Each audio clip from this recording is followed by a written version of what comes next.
You're watching Force 13's live streaming service.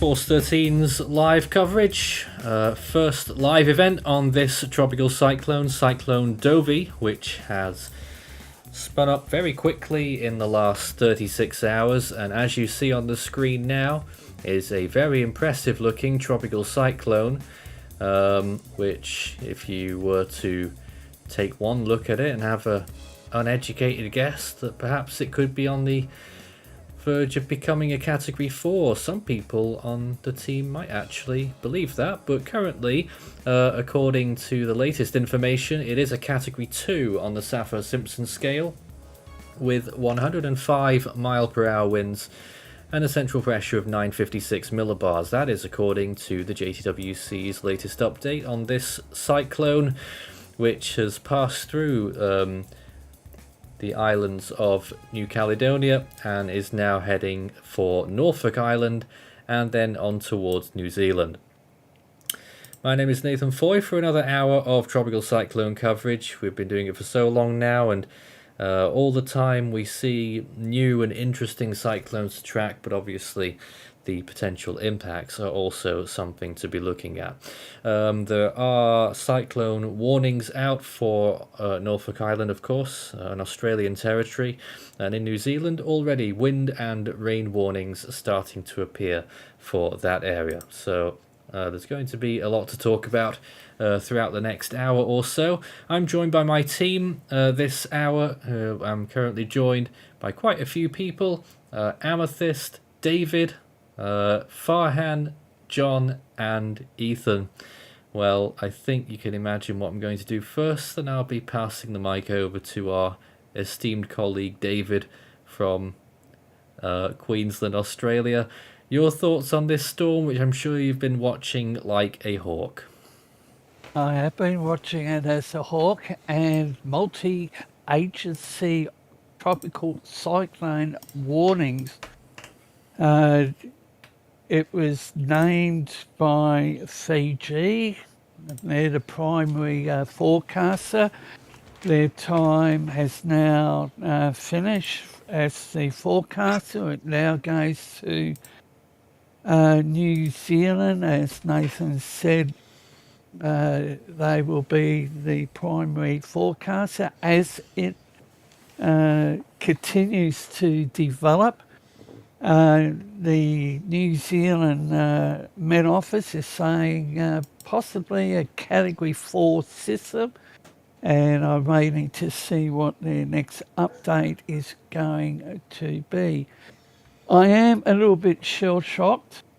Tropical Cyclone Yasi was my first system. I've been sitting here wondering, when's the last time we saw a system developing in what is well known as the graveyard at the southern end of New Caledonia?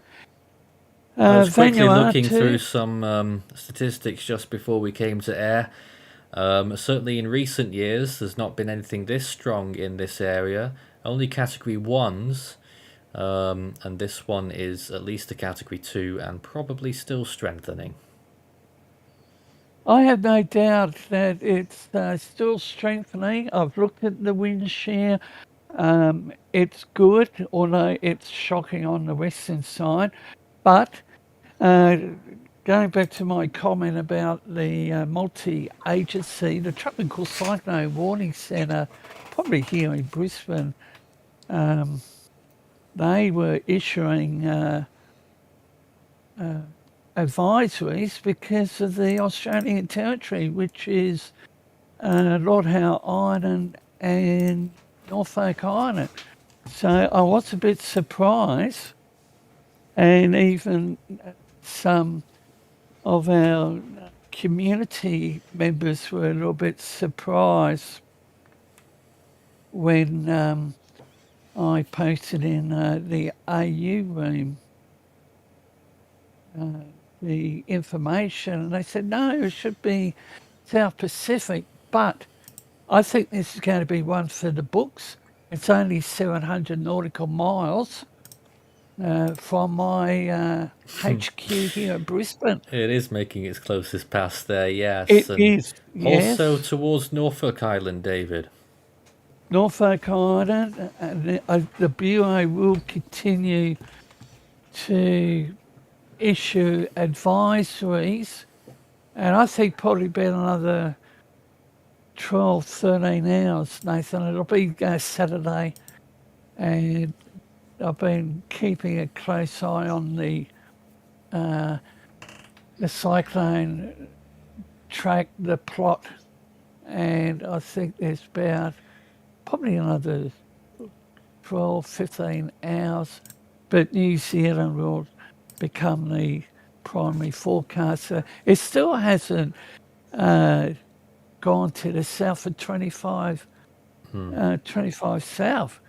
So if I draw a line from Fraser Island, or let's say the Great Barrier Reef southern end across it due east. So, but Yep. this is one for the history books. All right. Thank you, David. Let's talk to Farhan. You're currently showing us the wind field that the Meteo France have, because obviously they have the office in New Caledonia, French territory. And any remarks that you would like to point out on this? Well, it is Cyclone Dovi is well, I'm not particularly have much to say other than that it is a storm that probably quite surprised quite a few people from where it develops and where it is intensifying. As you can see from the track here, it developed from just offshore the islands of Vanuatu, curving towards the southwest, crossing over the Isle of Pines. Though thankfully, at the time, the core of the storm was still weak in developing, so they didn't get that much wind or rain, so to speak. But after moving up the island, it has intensified, and it is currently almost due south from the capital of New Caledonia, as it slowly moves southward to New Zealand. And of course, chances are even it will be an extratropical cyclone which may reach New Zealand, but whether it is tropical or not, it shouldn't really matter because it will still bring a lot of rain, a lot of wind, and a lot of disruption to the North Island. Some people from New Zealand social media has compared this to the Cyclone Gita back in 2018 when its extratropical remnants hit the country. That was very bad, and it's looking at, considering how strong it is now, how relatively close it is to the territories of New Zealand. Some people are fearing that it could be the same as that or even stronger when it became extratropical and went over the North Island. Now, Farhan, you also had some other content to show us, I believe. Yes, a few pictures from the main island of New Caledonia from this morning, starting with this picture. So, images from New Caledonia here. Flooding is that? This is, yeah, at the head of the intersection there is quite a bit of flooding. Here is a picture from the main road of New Caledonia, the RT1. It is considerably flooded. And here is video from near the port area of Nuvea. There's quite a bit of rain. Yep. And lastly, is a video of that second picture. Oh wait, hold on.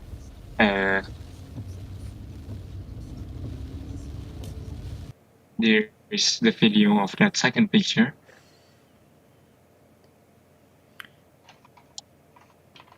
Yep, so as you can see once again, the flooding there. These are isolated pictures and videos. Do we know if there's been widespread impacts? The only one that I could find reported by the local news site is that at least 500 people have lost power overnight. No word on if it has been restored or not. There has been no report of fatalities or injuries, though. One, this is still early. The storm is still affecting the territory, and two, Nubia, the main island, is not where the center of the storm passed. That is the Isle of Pines, and there is no report from that at the moment. But as I said, at the time when the storm moved over the Isle of Pines, it was still relatively its center, its core was still relatively weak. So they shouldn't be that much more damage. Probably just a bit more of flooding and torn off roofs and down trees, but shouldn't be too much of a serious level. But as of now, we do not know because we do not have any reports from the island just yet. More images from the morning hours. Ethan? Hello, Nathan. And I know that you've probably got my screen up on the stream right now, and wow, what an image that you got this morning. Yes, I did indeed capture that from the Himawari satellite on the visible imagery this morning. Really impressive image, and these satellites still impress. Yeah, it's not every day that you really get to see a storm this beautiful, like captivate, like with a sunrise over the storm. It's not every day that you get to see this, and I myself am a particularly massive fan of imagery like this because it just the way that everything is just shaped and colored, it's quite nice.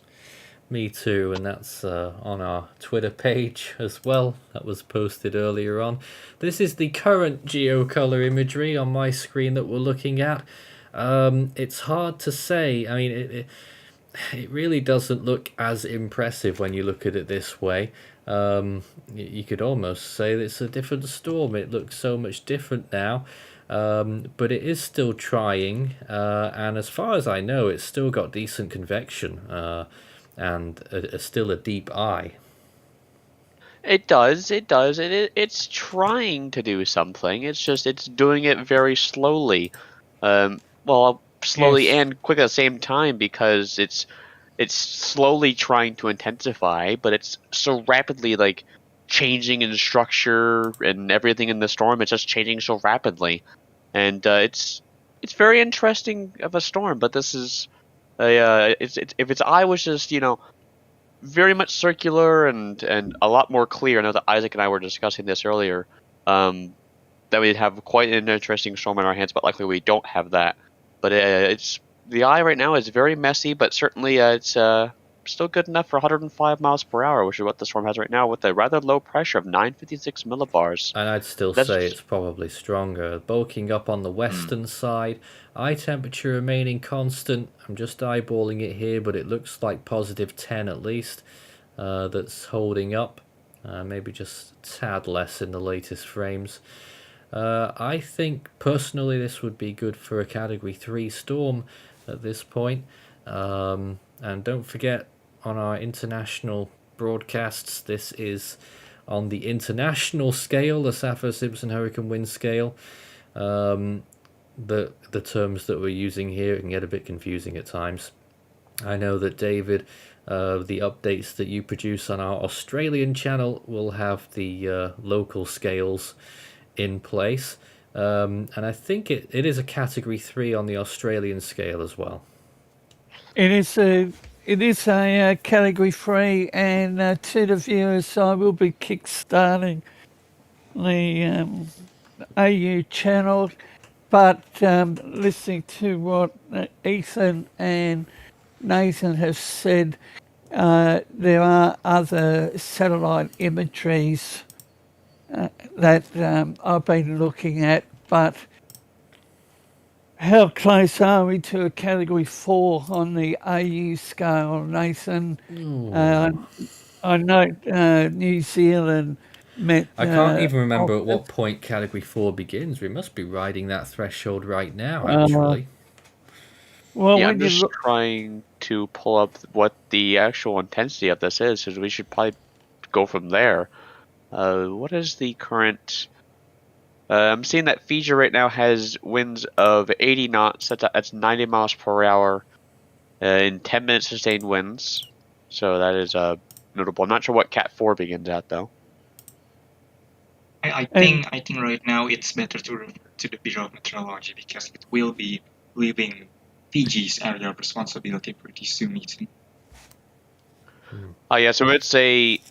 I'm seeing that I did hear some reports earlier that some information service, I don't know what it was, either out of New Zealand or the Bureau, but they did have it at slightly higher at 85 knots. That's 100 miles per hour. So this either way, this is it's close to a Cat 4 on the Australian scale, but I don't think it's going to get there at this time because the storm's really running out of time before wind shear starts to get to it, and it'll start to weaken and turn post-tropical as it heads down towards New Zealand, where they're going to get a lot of rain, a lot of strong winds, and a lot of rough waves along the coast. How much time does it have, though? I mean, that's the big question. I don't suppose you could load up the RAM model...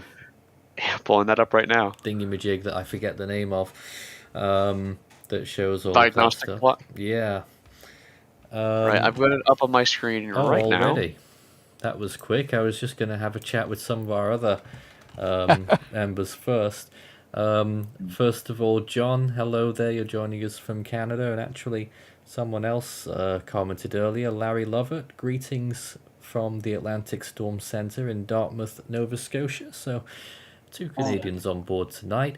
John, how are you? I'm doing pretty good. Any remarks that you'd like to make about Dovey this morning, as it is local time this afternoon even? Starting to see some of the images of Dovey right now. I would agree, if it's not already a Cat 3, it probably will eventually reach Cat 3. Going further than Cat 3, I'm not sure about that. Now that's Saffir-Simpson that we're talking about, right? Once again. Yeah, I'd be inclined to agree with that, and I'd probably give this around 115 miles per hour, just barely, if you ask me. But I'd certainly give it that intensity, and I'd say that it's probably peaking right about now. And wind shear, as you can see on my screen right now, Nathan. Yep, let me just get to that here. You're not going to want to look. You're not going to want to look at this line here, but you're actually going to want to look at the times here. And we're actually probably going to want to be looking at the 0 UTC mark here because that's in about 40 minutes. But you can see wind shear is it's peaked around 5 to 6 hours ago, which is around when this storm peaked, is what I'd say. And it's going to rapidly rise over the next 24 hours as it goes down towards the south and towards New Zealand. And sea surface temperatures are also beginning to drop. They've been dropping throughout the day today. And relative humidity is also dropping. Well, it's got 6 hours left, clearly. Let's not forget, though, when if this storm does happen to turn extratropical quickly, wind shear then becomes its friend, as it were. And the storm could gain real traction as an extratropical cyclone if that transition happens sooner rather than later. Yeah, I mean, regardless of this storm's intensity, I would urge people in New Zealand not to focus on the category, if it's tropical or if it's not tropical. Focus on what the impacts are for your area. Strong winds, heavy rainfall, rough waves, and the likes of that are all going to be significant threats with this system. When was the last time that New Zealand was actually visited by a tropical cyclone of this strength? I can't recall. Well, tropical Maybe- cyclones visiting New Zealand at all are very rare.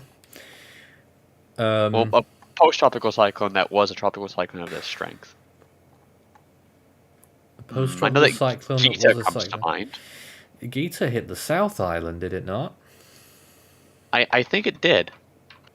Because I was there covering it. Well, not in New Zealand, but on Force 13.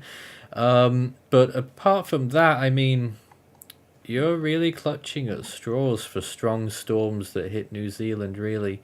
There was June in 2014. That was only ever a TS anyway. That wasn't a strong storm. I'm not sure. Old storms apart from that, really. And I'm not trying to think of an analog that people in New Zealand could possibly relate this to. There was Cook in 2017. That was a Category 2 through New Caledonia.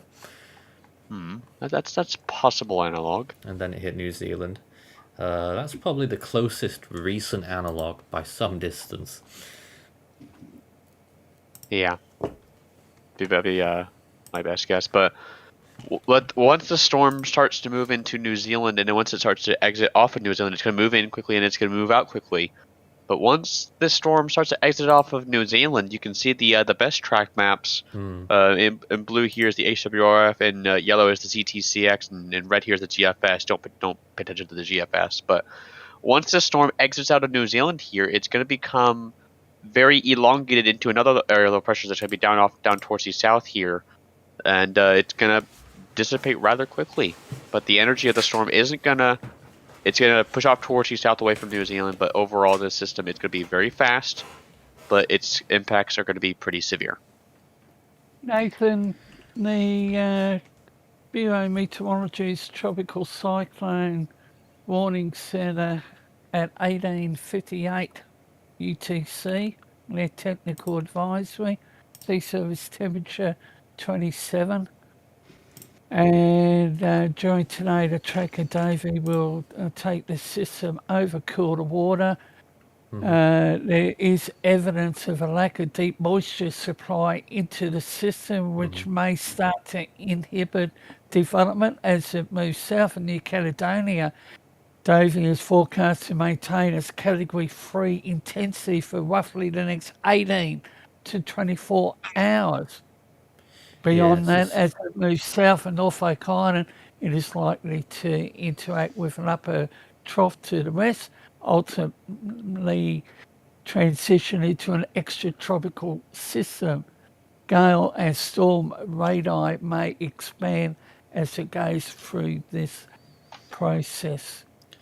It's got that weak spot, that area to the north of the storm. That's for sure. But anyway, if you have any comments or questions for us whilst we're on the air this evening, at least my time, of course, just reaching the afternoon hours in the Pacific.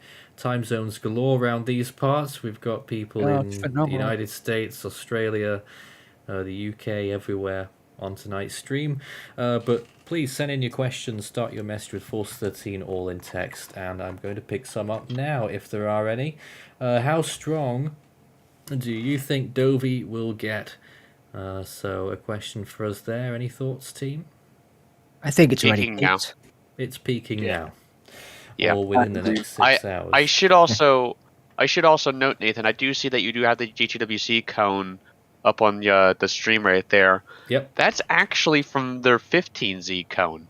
So their cone is almost 9 hours out of date now? Yes, Because they only do it 12 hourly here, don't they? No, they do 6 hourly in the South Pacific. Do they? It's over in the Indian Ocean where they do 12 I hourly. get confused. But Yeah, doesn't look if like you there's go been an down, update. if you go down into the text, it says next warnings on the 10th at 21Z, and These things do happen sometimes, so And that was nearly 2.5 hours ago. see what the deal is with that. More questions. What is 94S? A question there. Good question. What is 94S, Ethan? Clearly, I'm it's just 94S. looking at. I know that we did have 93S, which probably was briefly a tropical cyclone. It's still limping along now. guess that's probably a TD right there.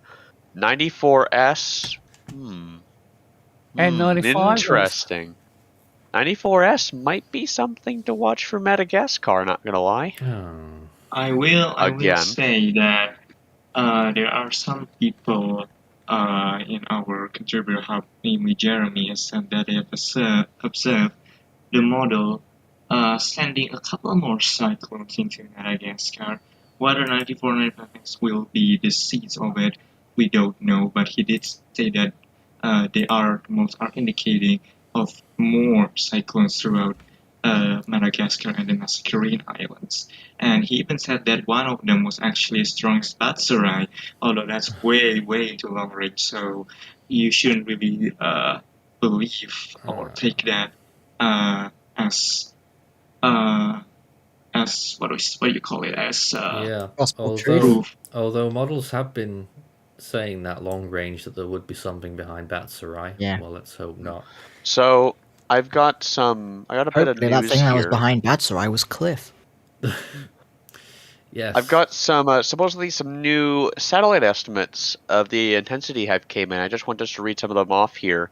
One of them in particular is going to be a bit shocking here, but we do have several estimates from CIMIS. sent us a tweet earlier saying that Dvorak is showing a final number of 6.0.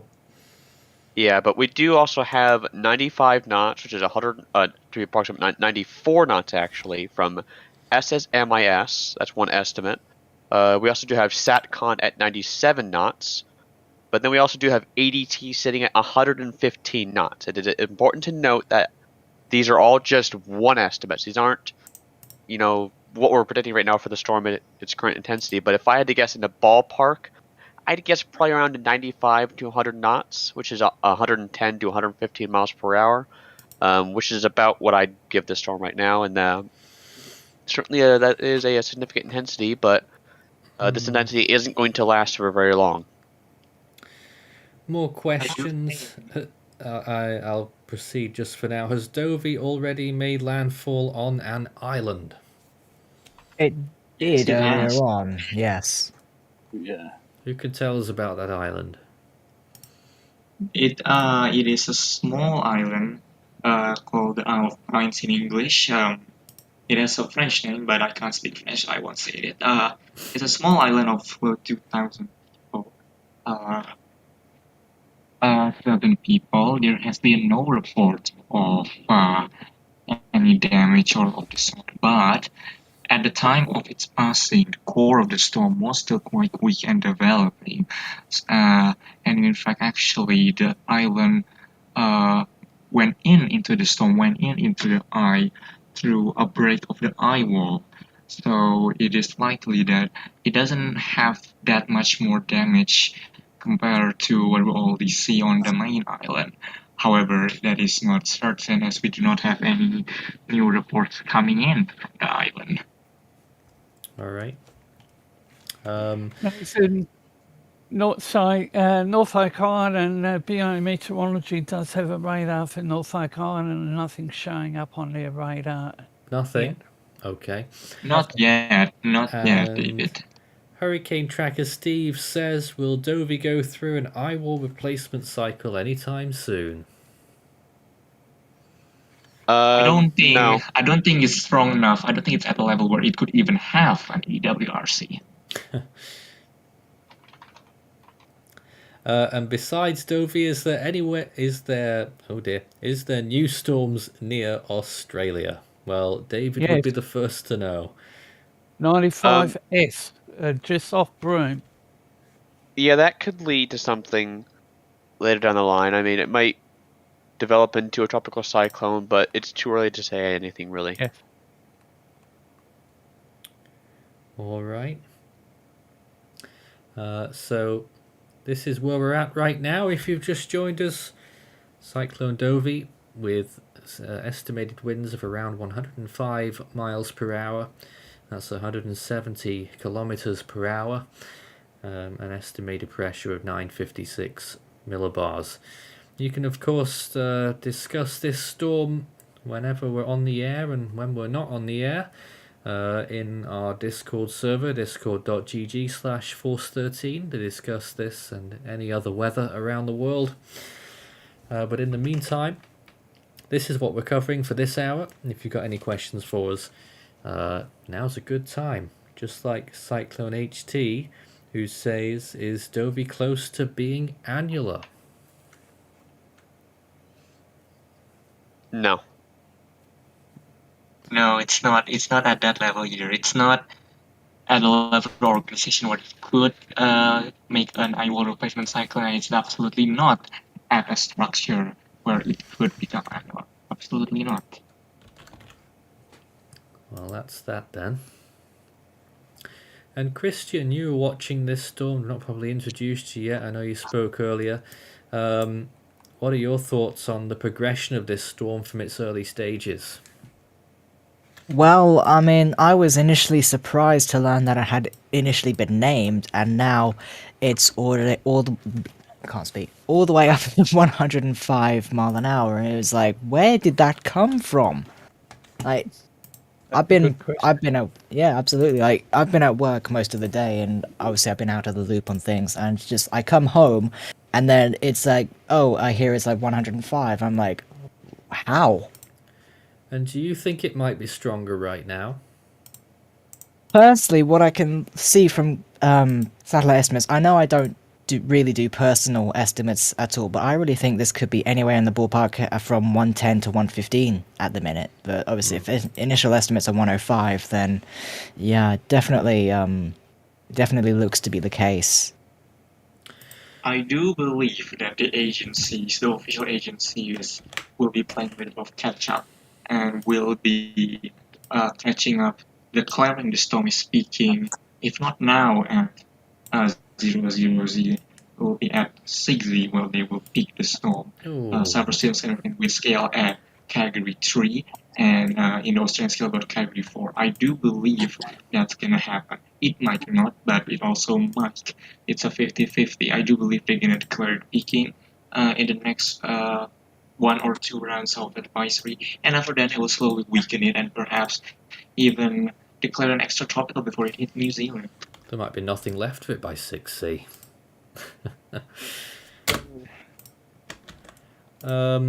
I have got a new image of the storm in that same format as before, Ethan, so maybe you can show everyone. Yeah, I'll pull this right on up here. It looks pretty damn good on visible. I mean, looks very deceiving. Oh my. Yeah, but just because the storm looks beautiful on visible doesn't mean that it's 165 miles an hour. That doesn't mean anything. No. It's just a random number that I picked right off the top of my head. But I've got the image up on my screen right now, and what a storm, honestly. I mean, it's not got the beautifulest of eyes, but overall, for a system that has done this in 18 hours, not bad. I've seen worse scenarios. Oh, we'll have to consider that for sure. Or worse attempts. I mean, this is why. This is how we can understand maybe that some of the satellite estimates are going nuts with 115 knots. Not sure it will last, because even on visible you can see that weakness spiraling around to the eastern side now. Looks like a massive dry slot to me, which is really inhibiting its ability to really blow up. As long as that dry slot's going to be there, then this storm isn't really going to intensify much at all, I'm thinking. David? Just imagine if that was in the Coral Sea. Well, it would have a lot more opportunity there, I would think. Yes. It would. And Nathan, are you able to bring up the infrared? I've been showing it on and off. Get the latest. What's one of the other ones? This is the standard RAM imagery, which is one of my preferred types. In fact, it is my preferred type because this is the imagery that you can access historical archives back to the dawn of modern satellites in 1978. and you can cross-reference them almost, well, not perfectly, but at least they're on the same color scale. Let's take some questions whilst we continue to look at that. What was the damage caused by Batsarai in Madagascar? I think that's still being assessed. Yes. I heard on the wire earlier that perhaps 100 fatalities? It is perhaps one of the worst cyclones that struck Madagascar ever since, I don't know, ever since Gavilo. It's probably one of the worst since that. So about 18 years ago, the worst in 18 years. I don't know. From what I recall, Inala was pretty bad. And another question, will Dovey peak as a low-end Category 4? And Probably not. No. but again, we have to quantify which scale are we talking about here. The AU scale, definitely possible. Yes. It might already be there, to be honest. Yes, yep, certainly. I should mention, Nathan, that the Bureau has another advisory due at Fiji time, not Fiji time, You're getting a bit Norfolk confused. Island time. Confused. I'll come back to you on that one. Confused. Yes, so I think about 3 hours, 2 to 3 hours, and the Bureau will come out with another one. But I can't get over how well it's done. And normally, where it is suppressed, they just die and undergo that extra tropical development. So, but Norfolk Island, they're still looking at a Category 3, possibly Category 4. But it's going to, well, the wind radius is going to increase. So I'm keeping an eye on any information from the island. We've not properly touched on it yet, but we should mention all of the warnings that are out there in New Zealand. A lot of them have propped up today, obviously ahead of the storm, being issued ahead of time. Of course, we've got the cyclone warning for Norfolk Island, but in New Zealand right now, I'm not sure how up to date all this is, but I'll read these things out anyway. So there's some wind advisories for Northland and Auckland, including Great Barrier Island. Rain warnings for Waitomo, Tamarunui, southern parts of Taupo, Taihape, Wanganui, and Manawatu, away from Tongariro National Park. There are some. That's a rain watch, a rain warning for Tongariro National Park and Taranaki, and also a lot of rain-related warnings in the Wellington area and spreading out there in the wider area of the southern part of the North Island and over across to the northern part of the South Island as well. Some rain warnings already in effect there because there's a lot of moisture coming in before the storm hits and a lot of wind watches generally in the places that you would expect. But at the moment, it is looking like it's going to be potentially a significant impact for New Zealand, certainly with relation to previous storms, because this is, as we mentioned earlier, the strongest storm this far south that's on a track towards New Zealand. The next strongest storm, let's just see if it got further. I don't think so. Yep, so the next one after that, and it didn't even hit New Zealand, so we can't really compare it, was Polly in 1993, which was dropping from Category 2 in this area and was moving southeast. This, as you can see, is moving south-southwest and that puts it on a collision course with New Zealand. There was also another storm in 1963 that was a Category 2 in a similar area, but to the west a bit, and was moving southeastwards. That ended up going on to the South Island of New Zealand, post-tropical cyclone. But that's a hell of a long time ago, and we're not really sure about storm intensities in that era, even in the 60s in this part of the world, unfortunately. Having said that, though, there's been a lot of Category 1s in the area on the Saffir-Simpson scale, but this is going to pack an extra punch if it indeed gets to Category 3, which it looks like it's about to. It certainly looks like it's going to be a threat in New Zealand. In fact, now that I actually just remember it, there's just something that I want to bring up with our viewers.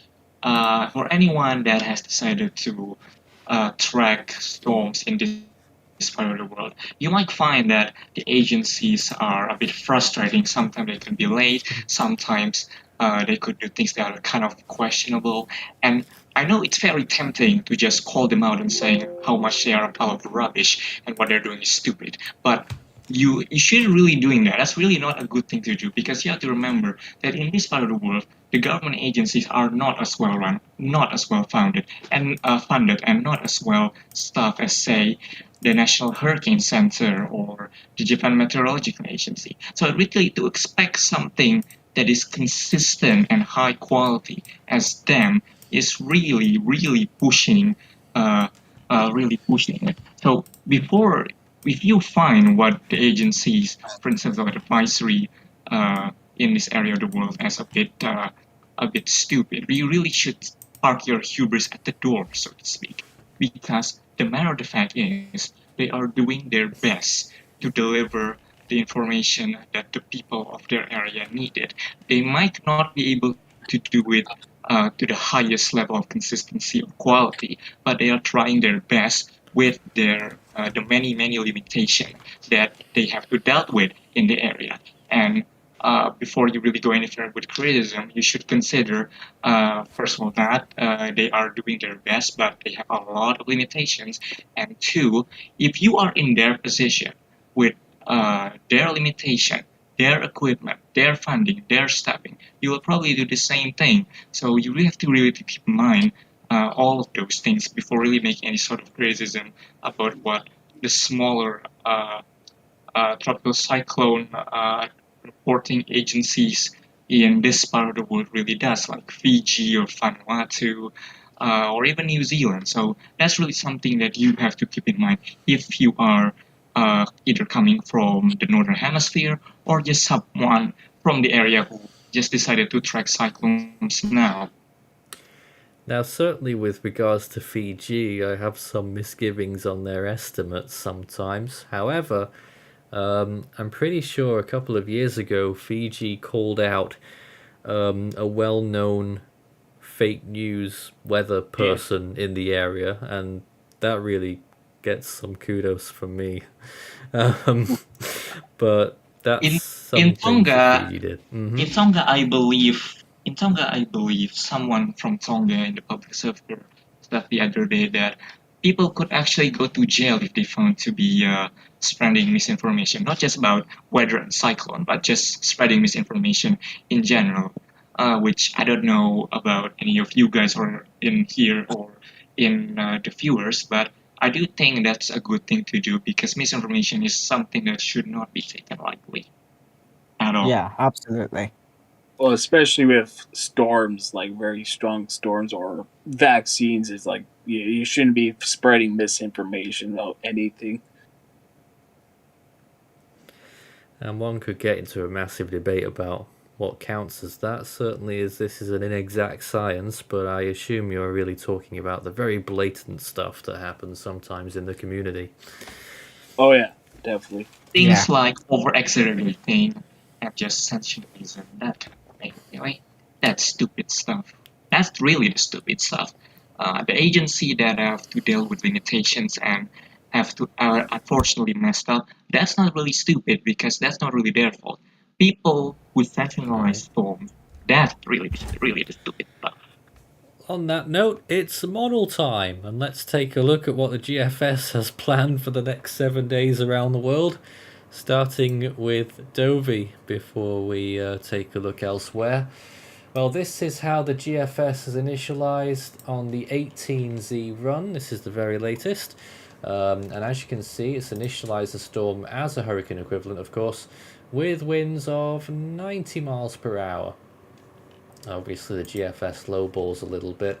Southern part of New Caledonia, you can see there in the green zone, that is still tropical storm force winds. And if you see yourself in the green at any point, especially for New Zealand when it turns extratropical, take a look closely and see what it's giving you.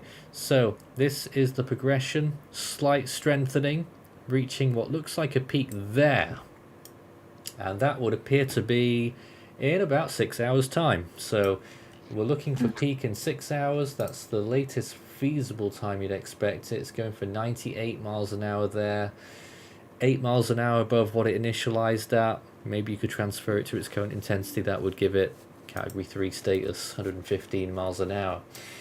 And then you can see it moving southwards. You can see it becoming more frontal as time goes on there and losing its characteristics. And it's a really interesting transition there as it moves in towards New Zealand. Tropical storm force winds being felt on the northern tip of the North Island there. That's by, let's see, trying to get my times in order. Tomorrow in 6 hours, so tomorrow afternoon, evening, local time. Then you can see it moving through there and pounding the North Island with all of that wind. And when it really moves in there, let's see what those highest winds are.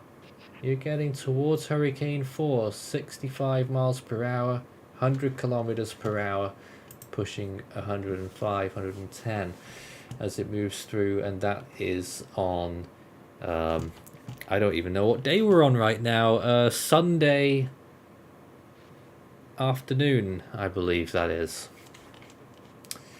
And you can see how much the influence from the storm has spread there, the massive amount of storm force winds extending ahead of it, and off it goes as its remnant. In fact, it leaves itself behind there, still traceable there.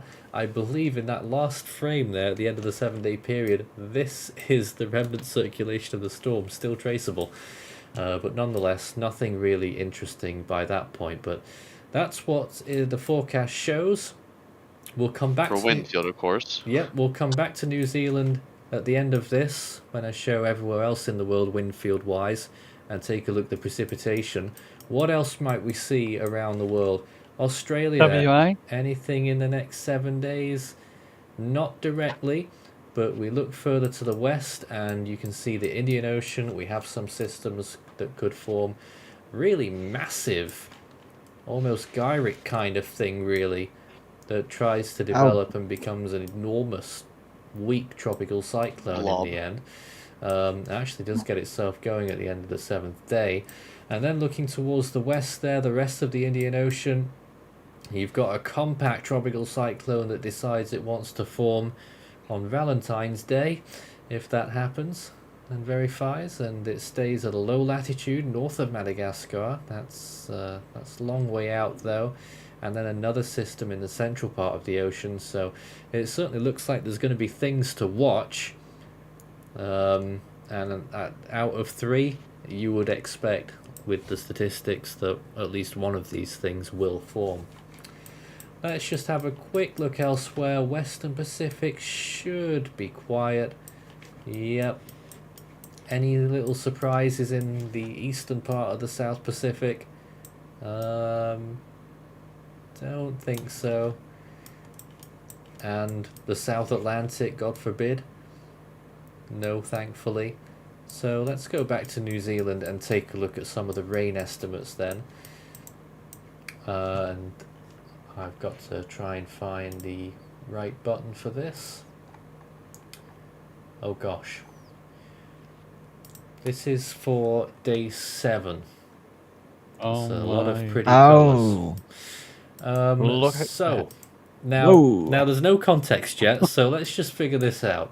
By day 7, these are the areas. So over the South Island of New Zealand, up to 5 inches there. In the northern part of the mountainous areas, 7, maybe isolated areas of 8 or 9 inches. Now that is about 200 millimeters of rain total there, pushing 250. But widespread totals, you're looking at about 50 to 100 millimeters of rain.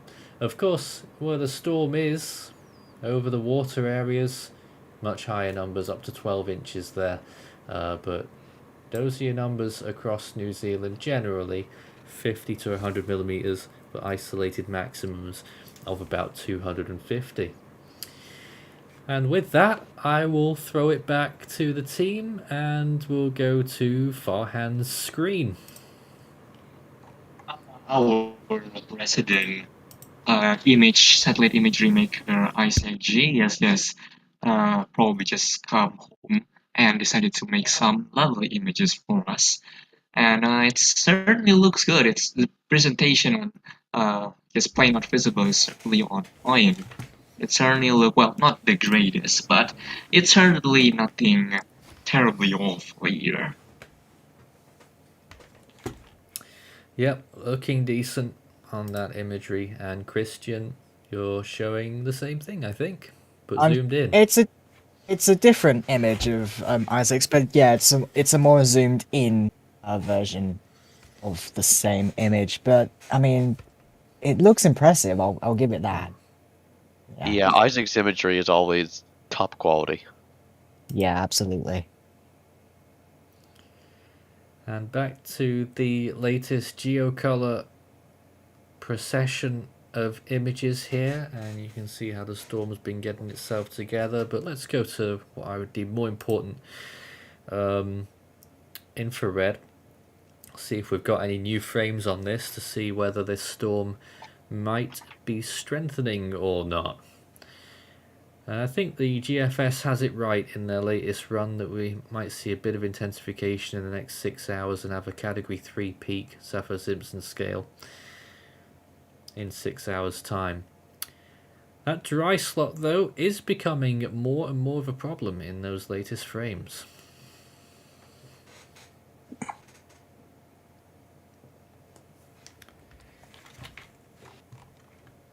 Now let's see if we've got some more questions. Alec V says, what is the expected peak of Dovey?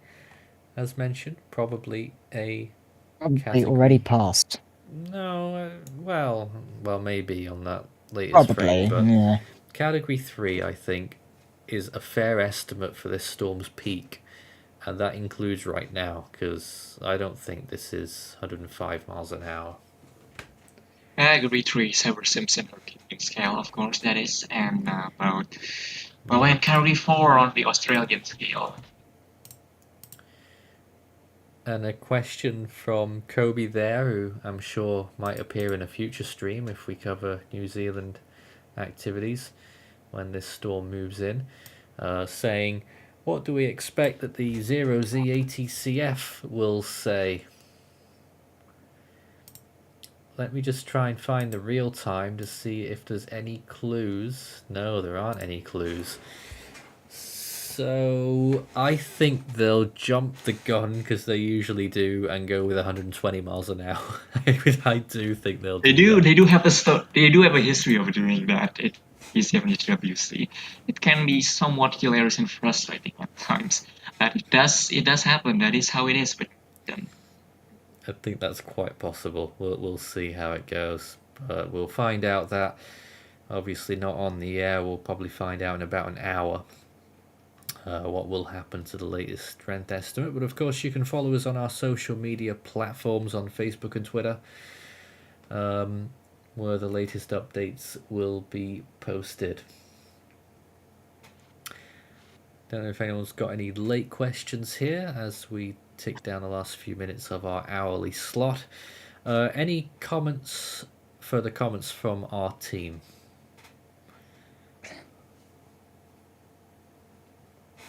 Wow, they're quiet. Sometimes you can't shut them up. David, not even you?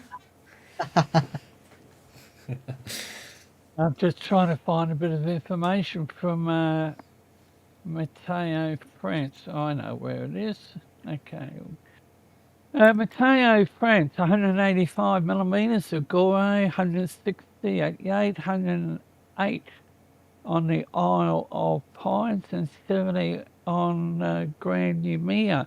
That's in the 12 hours. And just waiting for Just Matteo, read out the France, top one again, David, just to 185 at Gore. 185 millimeters. That's in a 12-hour period. Yep, and 168, 108 Isle of Pines, and 70. And I've been monitoring the various webcams available on New Caledonia, and the signal's been on and off or in and out, and just windy. So I think New Caledonia dodged a bullet, and I In think a way, just yeah. a little bit of rain and wind. But Norfolk Island, I'm not even sure what the population is for preparation is well underway. But as I said at the start of the stream, I'm a bit shocked at how quickly it formed. Fiji named it. What is it now? 2 days ago. And multi-agency coverage. And I haven't seen that for A while. or it might be the first time. Now, for Norfolk Island, we should mention that the chances of hurricane force winds are pretty low. It's going to get the edge of the storm. We've pegged it at about 11%. That's based on really, I think there's only one ensemble model that puts the hurricane wind field very close to the island. So they should avoid hurricane force winds, but they will get sustained tropical storm force winds, and I'm sure they're not far. How far is the storm from that island right now? It's very hard to see on the satellite imagery. I think it was over 500. 500. Still quite a way then. Yes. Oh yes, I see it now. It's out. It's not even within the storm's cirrus clouds No. yet. So yeah, there's some way before it gets there. I will say that, if I'm being perfectly honest, I'm frankly quite surprised at how many times New Caledonia, the main island at least, have been able to dodge a direct landfall by a major storm. Like, they have done it like 5 times in 3 years. It's quite impressive how they've been dodging bullets left, right, and center. But I think that happens more often than you think with the smaller islands. You look at Mauritius. That is absolutely. true. That is true. The smaller the landmass is, not the harder, the less likely it is for a storm to be able to hit bullseye landfall on it. That's another example would be Hawaii. How Bermuda. throughout the Well, 20th Bermuda, century, absolutely. Bermuda's gotten a few in the last few years. But yeah, sometimes when you live in an island and you don't get that many impact, you get a bit complacent, and then when a storm does actually have a good chance of heading towards landfall into your island, you'll be totally by surprise, as can be seen with Iniki in 1992, in Kauai, in Hawaii, and also with basically Fiji during Winston, although it didn't actually make landfall in any of the 2 islands. It actually made landfall on Coral Island, which is just offshore of which one was it? 50 level, final level, I don't know. But yeah, it's the point still stands that sometimes people get so complacent because it happens so rarely that when it does happen, they are caught by surprise. We are out of time for tonight, or today, as it is, of course, in New Zealand and in Australia and on Norfolk Island. But until our next live stream, we'll have more updates across our YouTube channel and on our social media platforms. Search Force 13 all in text on, I suppose, your desired platform, and we should have an account there. In the meantime, you can also join our Discord server, discord.gg/Force13, for live chat with over 3,500 weather watchers from around the world to talk about this event and anything else that's going on that you'd like to tell us about.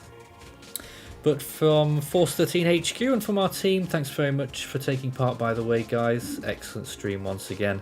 We'll be back with more coverage on this storm, most likely in the coming 24 hours, and certainly have some video updates out as well. But from here at Force 13 HQ, it's good night from us, and the storm is on its way and still, for the time being, intensifying. Good night.